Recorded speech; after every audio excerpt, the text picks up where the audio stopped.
Hello guys, welcome to our channel facts world. आज हम देखने वाले हैं बहुत ही trending topic Hong Kong versus China. Hong Kong और चाइना में क्या रिलेशन है इसके बारे में आज और हांगकांग और चाइना से रिलेटेड बहुत सारे फैक्ट्स के बारे में आज बात करेंगे। तो चलिए शुरू करते हैं।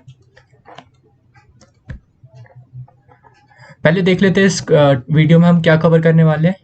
चाइना क्यों हांगकांग पे दादागिरी जमाता है? क्या हांगकांग चाइना का एक पार्ट है? क्या वो एक इंडिपेंडेंट कंट्री है? फर्स्ट ओपियम वॉर क्या था? वन कंट्री टू सिस्टम क्या है? और हांगकांग नेशनल सिक्योरिटी लॉ क्या है? इन सभी में आज बात करेंगे। तो पहले हम देख लेते हैं चाइना हांगकांग का मैप। ये रहा हांगकांग, चाइना के कोस्टल रीजन पे ही है बिल्कुल। ये थोड़ा उसका जूम्ड मैप है। ये रहा, छोटा सा है चाइना हांगकांग। ये कुछ फोटोग्राफ्स है प्रोटेस्ट से रिलेटेड अभी जो चल रहे हैं हांगकांग में चाइना के अगेंस्ट, उसी के। अब हम शुरू करते हैं। तो किंग्स डायनेस्टी और ब्रिटिश में क्या रिलेशन, पहले तो हम ये देख लेते हैं। किंग्स डायनेस्टी लास्ट डायनेस्टी थी चाइना की जिन्होंने चाइना पे रूल किया था। इन्होंने 1644 से लेके 1912 तक वहाँ रूल किया था।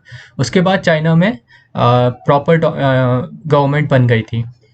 अब देखते हैं ब्रिटेन जो था, ब्रिटेन में चाइना का बहुत सारा माल जाता था, जैसे कि सिल्क, चीनी मिट्टी के बर्तन, चाय वगैरह ब्रिटेन में एक्सपोर्ट हुआ करते थे। बट ब्रिटेन से चाइना में ऐसा कुछ खास सामान नहीं था जो एक्सपोर्ट किया जाता था। तो ब्रिटेन का बहुत ज़्यादा ट्रेड डेफिसिट था। तो इसलिए उन्होंने सोचा कि ब्रिटेन ने कि हम क्यों ना इंडियन ओपियम मतलब अफीम को चाइना में एक्सपोर्ट किया जाए।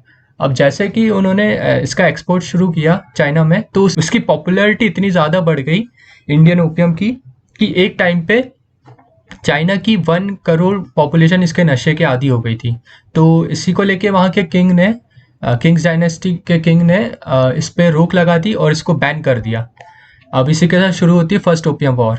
ये चली थी 1839 से लेके 1842 तक, करीब 3 साल। तो इसमें जो किंग था उन्होंने ओपियम के जितने भी स्टॉक्स थे सबको या तो जला दिया या फिर समुद्र में फेंक दिया। इसी के साथ शुरू होता है फर्स्ट ओपियम वॉर। तो ब्रिटेन ने क्या किया कि और भी यूरोपियन कंट्री के साथ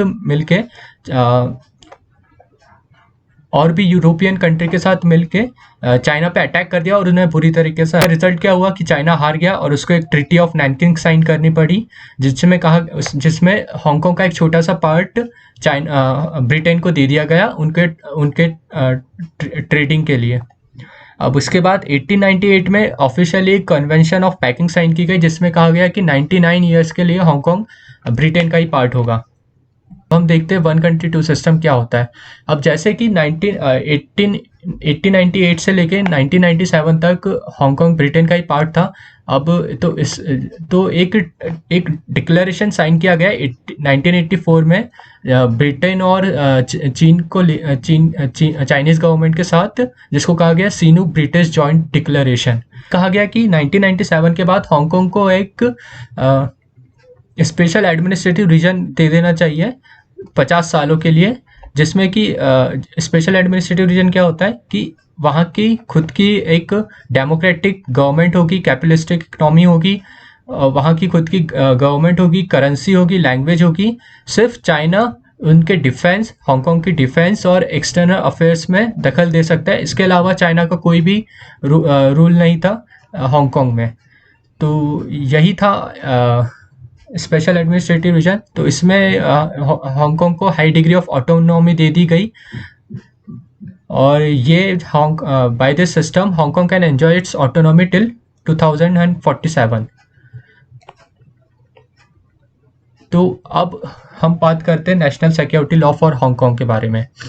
तो 1 जुलाई से हांगकांग पे लागू कर दिया गया है। इसमें कहा गया है कि सेसेशन, सबवर्वेशन, टेररिज्म, कॉल्यूजन, अगर ये चारों रूल वॉयलेट करते हो पाया गया कोई भी हांगकांग का नागरिक, तो उसे लाइफ टाइम इम्प्रिजनमेंट हो जाएगी, मतलब लाइफ टाइम उसको जेल हो जाएगी।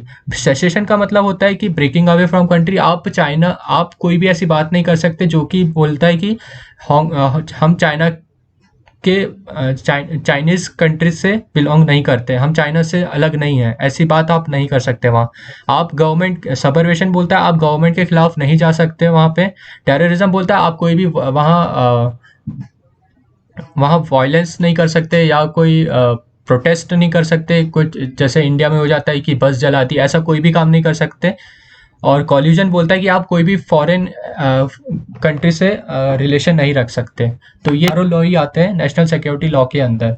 तो आप देख सकते हैं कि चाइना कैसे हांगकांग के जैसे कि उस डिक्लेरेशन में सीनो ब्रिटिश डिक्लेरेशन में साइन हुआ था कि 50 सालों के लिए हांगकांग को ऑटोनॉमी दे दी जाएगी।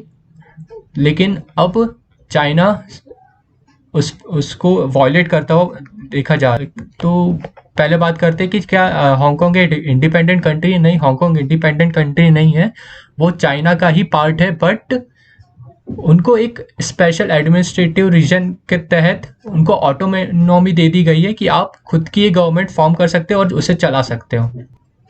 तो यही था आज वीडियो। अगर वीडियो अच्छा लगा तो इसको लाइक कीजिए, शेयर कीजिए और चैनल को सब्सक्राइब कीजिए। Thank you.